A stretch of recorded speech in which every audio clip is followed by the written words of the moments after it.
Velkommen tilbage til. Det er nu den 5. december. Det er en fredag. Og vi starter den af, selvfølgelig, med en ny drik, som vi skal vurdere. Kan jeg få en? Det er en Breezer Pineapple. Dog. Ny tjener her. Den drink, I lige har taget, ikke? Det kan jeg godt glemme alt om, faktisk. Jeg folder den lige sammen og lægger ned i. Fordi i dag kommer der en gæst forbi. Jeg ved ikke, hvor langt han er, men jeg tænker, han er lige på trapperne. Byd velkommen til jeres gæst.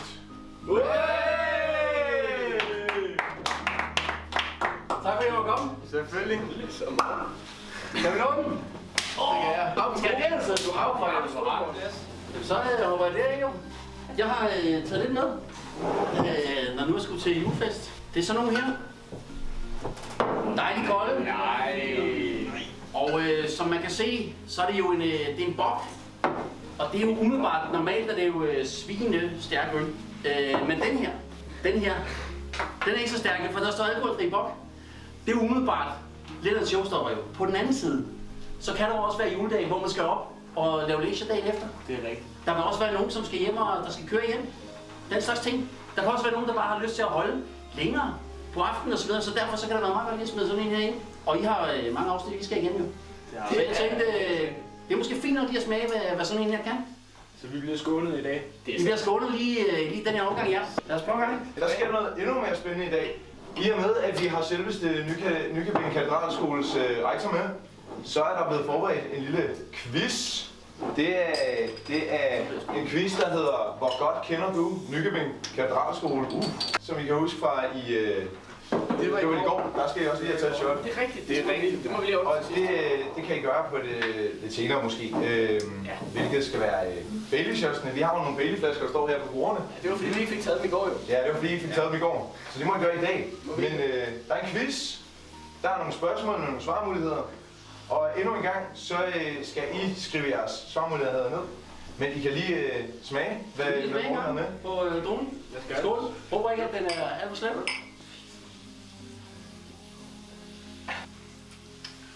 Den er faktisk god. Den er ikke dårlig. Det var sødsagt. Den er god. Den kan godt drikkes, ja. Den er sådan en lille smule Newcastle Brown Ale. Ja, hvis I ellers kender den. Ja, den er hederlig. Hvad synes du, Palle? Du er jo ikke de store ølkondensør. Jeg synes faktisk, den kan lige overkommes. Det er ikke det værste, jeg har smagt. Det elsker man ikke. Ja. I får alle sammen lige nogle papirer. Ja. Fordi så tænker jeg, at vi gør det som sidst, hvor det er, I skriver jeres svarmuligheder, og så går vi dem igennem. Og så kan I bare krydse af, om I havde ret, eller I tog fejl. Altså i og med, at vi har selveste rektoren med, så forventer vi jo også, at der er lidt competition mellem eleverne og rektoren. Bare det lærerne, de som regel kloge jo også rektorerne, når de selv stiller spørgsmålene. Ja. Det vi lever af. Men altså, når andre stiller spørgsmål, så er det ikke så sjovt. Så er spørgsmålet, hvornår blev Nykøbing Katedralskole grundlagt? Svarmulighed A. Er det svarmuligheder? Er det 1798? Svarmulighed B. Er det 1498? Er det C. 1898? Eller er det D. 1998? Er I klar med deres svar? Palle, hvad har du svar? 1798. 1798? Josh? Jeg svarer 1898. Så 1898, ja. 1498. Okay. Ja, så C. Det er C. 1898. Yes, ja. Det er samme her. C. 1898. Jeg kan sige, jeg føler den her, den er måske heller ikke helt færdig, når man har rektoren med. Det er kun en Pape, der har ret i den her, så alle skal sætte et kryds på nær Pape. Jeg var selv med på åbningsdagen jo. Vi går videre til spørgsmål nummer 2. Yes. Hvad er skolens nuværende adresse? Er det Vestensborg Allé 5? Er det Slotsgade 12? Er det Poul Martin Møllers Vej 3? Eller er det Algade 1? Er alle klar? Ja. Ja? Hvad har du sagt? Jamen, jeg tager jo bus lige til skolen, og den siger Poul Martin Møllersvej. Så Okay. det er mit gæt. Det er dit gæt, ja. Jamen, det er simpelthen også mit. Det er også dit? Ja. Jeg glemmer aldrig Poul Martin Møllers Vej jo, som Det gør man aldrig. man har sunget en gang, så Poul Martin Møllers Vej 3. Ja. Det er samme her. Poul Martin Møllersvej. Ja, også. Jamen, I kan alle sammen sætte et kryds. Nej, eller et tjek. Det var rigtigt. Det er Poul Martin Møllers vej 3. Vi går videre. Hvilken uddannelse kan du ikke tage på Nykøbing Katedralskole? Er det STX? Er det HF? Er det HHX? Eller er det HF+? Er I alle sammen klar?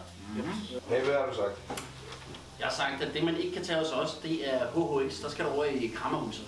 Over hos Krammerne. Okay, over hos Krammerne. Palle? Det er HX. Josh? HHX. I er alle sammen ret. Det er HHX, man ikke kan tage på Nykøbing Katedralskole. Nummer 4. Hvilket udsagn passer bedst til skolens profil? Er det fokus på høj faglighed, fællesskab og ansvar? Er det fokus på militærdisciplin og konkurrence? Fokus på e-sport og gaming? Eller fokus på naturpleje og skovbrug? Hvad siger du? A. A, yes. Josh? Nummer 1. Nummer 1, ja. Det har jeg også. Nummer 1. Jeg har altså A, ja. Hvad siger du? Jeg har skrevet det samme, også nummer 1, men altså, man har da lige skrevet bag øret, det der med militær disciplin. Ja. Det kan man da godt gennemføre senere, så men det må blive en etter. Ja. I er alle sammen ret. Det er selvfølgelig høj faglighed, fællesskab og ansvar. Så nummer 5. Hvad kaldes skolen ofte i daglig tale? Er det A. Katten? Er det B. Nykat? Er det C. Katedralen? Eller er det D. Nykøbing Gy? Er det klar? Palle? Nykat. Nykat? Nykat? Jeg tror flere af dem du faktisk, men jeg har skrevet Nykat. Det var den, der er mest rigtigt. Hvad vil du helst bruge? Nykat. Nykat. Ja. Jeg må også sige Nykat. Nykat? Jeg har også valgt Nykat. Det er også rigtigt. Alle sammen kan sige tjek der. Okay, nummer 6. Hvilket udsagn om skolens historie er sandt? Den startede som en latinskole efter reformationen. Den blev bygget oven på et gammelt slot. Den har altid været en handelsskole, eller den blev grundlagt af Christian den 10. Josh, hvad siger du? Jeg har sagt nummer 1. Du har sagt nummer 1. Ja. Jeg også. Hvad siger du, Palle? Latinskole efter reformationen, det er rigtigt. Ja. Jeg har også sagt nummer 1. Jeg har også valgt A. Ja, altså hvad dag. Endnu et tjek. Hvilke tilbud har skolen til elever, der vil have ekstra udfordringer? Er det talentprogrammer og masterclasses? Er det ekstra sommerferie? Er det fri torsdag og fredag? Eller er det gratis studieture? Hvad siger jeg? Jeg har valgt D. Du har valgt D. Emil? A.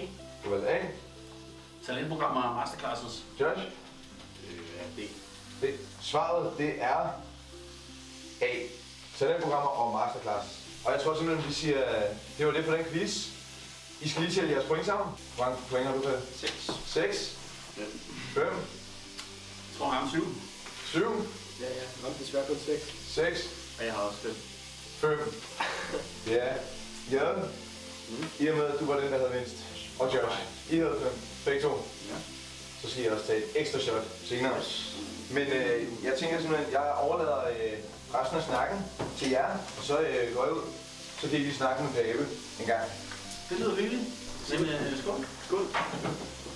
Jeg har faktisk et spørgsmål til dig, Morten. Ja, Du holder jo tit taler på skolen. Faktisk hver samling. Er der nogensinde noget, du har fortrudt? Jeg har sagt det oppe fra. Ja. Har du nogensinde fortrudt noget, du har sagt derfra? Hver gang jeg har sagt en joke. Hver gang du har sagt en joke. Ja, stort set. Fordi der er stort set aldrig nogen, der griner af den. Men sådan det er jo, altså, det er der ikke så meget at ved. Det er jo dem, der er dårlige humor. Jo, ja. Nej. Det er fordi, det er dårlige jokes. Jeg tror nu stadig, de bliver ved med at komme. Om der er ellers noget, jeg har fortrudt. Der er ikke noget galt, jeg fortryder noget jo. Jeg tror bare lige præcis op fra der til de taler, der tror jeg ikke, jeg har fortrudt sådan så meget. Er der noget, jeg har fortrudt på skolen? Jeg synes ikke rigtigt, der er noget, jeg har fortrudt, nej. Jeg tager det lidt, som det kommer. Hvad er I fortrudt? Jamen ikke sådan rigtig noget. Man kan jo altid følge mere med og være bedre med i skolen og sådan, men det er ikke noget, jeg sådan rigtig fortryder, nej. Nej, det er samme. Der er ikke noget, jeg fortryder på skolen. Du har ikke fortrudt, du ikke kom til det første samlingsudvalgsmøde, som du indkaldt? Nej, det var mig, der ikke havde fået det lektion. Det er fint. Jeg har også et spørgsmål til dig, men i forhold til den nye atletikbane eller basketballbane, der kommer ud, er der flere planer for nye aktivitetsbaner, der kommer på skolen? Det bliver snart svært at finde ud af, hvor de skal ligge. Der er jo sådan ved at være asfalteret godt, kan man sige nu. Og der skal også helst lige være et par grønne græsstrå, så man kan spille rigtig fodbold på. Så nej, ikke umiddelbart. Ikke lige på den front. Men der kommer snart, de går i gang med omklædningsrummene nu. Det går de i gang med til 1. januar. Og det er sådan noget, bare de planer der er. Men, hvem ved, hvis der kommer... hvis elevrådet kommer med et eller andet, eller nogle andre kommer med nogle gode idéer, så er det jo tanken, at vi gør det igen. Ja. Jamen, vi skal til at runde af, så hvis vi lige skal have taget vores shot. Ja. Er det shots-tid? Ja, det er det. Jamen, I vælger simpelthen, om det skal være den originale Bailey, eller den anden, der står herinde ved siden af. Ja. Og så fylder I bare op. Ja. Og I skal jo også huske at vurdere jeres øl. Vi nedskriver den som Mortens øl. Ja. Så det kan jeg også lige snakke om. Nu er det jo Mortens øl, så bliver det lidt at sige... Men hovedet er ærlig jo. Ja. Altså, hvad synes vi, drenge? Hvis I hælder op? Okay. Er der nogen, der... Jeg kan ikke lide øl. Men jeg synes faktisk ikke, det var så slemt. Den bedste øl, jeg har smagt, den er ikke så slem i sin eftersmag, synes jeg.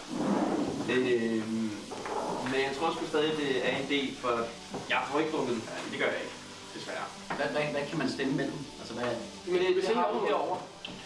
Selvfølgelig. Vi har et F, E, D, C, B, A og så S til. Ja. S, det er det højeste. Altså jeg må sige, jeg tror, nu er jeg lidt gladere for øl, end du er. Altså jeg synes, den kunne godt ligge op på en A. Jeg synes faktisk, den var god. Den var faktisk overrasket. Jeg er ikke så god til sådan nogle, de der lidt mere specielle øl, plejer jeg normalt ikke at være. Men den her er faktisk Fint nok. den er også lidt sød i det, synes jeg. Den er sådan lidt... Altså jeg vil også sige, altså i forhold til at det er en alkoholfri øl, også det der med det specielle øl, så vil jeg også sige, det er en A'er for mig. Jeg vil personligt også give den en A. Jeg blev, som Joel sagt, også overrasket over, hvor god den var, i forhold til også, hvor mørk den ser ud. Jeg havde regnet med en meget mere sur og bitter øl, men den var god. Må man selv give sit bud på, hvad den... Jeg vil give den en seer. Altså, den er ikke... Altså, den smager inden for kategorien alkoholfri, der er sgu meget god. Man kunne godt holde ud af drikken, det er ikke sådan, at man... Det er jo ikke sådan, at man vil købe bare for smagen. Altså, så vil man tage sådan en rolig i stedet for. Men sikkert, man er meget venlig mod den jo. Hver episode, så skal vi have åbnet vores julekælder. Og sidste gang vi havde gæster, så lå vi den faktisk åbne. Så hvis du har lyst, så... Jeg troede aldrig, vi ville spørge. Skal jeg skrive Mortens øl på B? Eller Yes. Det er altid godt at give den en højere karakter, selvom den sådan hænger lidt, ikke? Det vil I også være enige om til sommer. Ja, altså, så er det ikke bare... Altså, det er den officielle politik, du indfører med lærerne. Så men det er den, vi kører på. Altså, så... Hvem kunne tænke dig sådan en her? Det får du da. Må jeg den her? Du har jo lærer. Giver jeg taget shottet? Ja, det skal jeg. Og mig først skal jeg tage 2. Ja, skål, drenge. Skål. Og tak for, at du var med, Morten. Det var meget hyggeligt. Tak for... Tak for det. Det var hyggeligt. Tak for det. Tak for, at jeg var med. Sådan. Og god december. I måde. Og hyggeligt.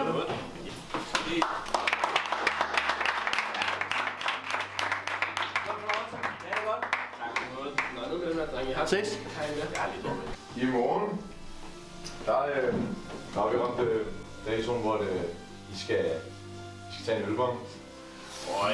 Men der kommer til gengæld også til at være noget mad i morgen. Yes. Vi ses i morgen. Tak for det, Snusk. Jamen, vi siger tak for i dag. Det har været fredag den 5. december. Vi har haft en fremragende gæst på besøg. Og vi ses i morgen. Tak for i dag. Tak for i dag.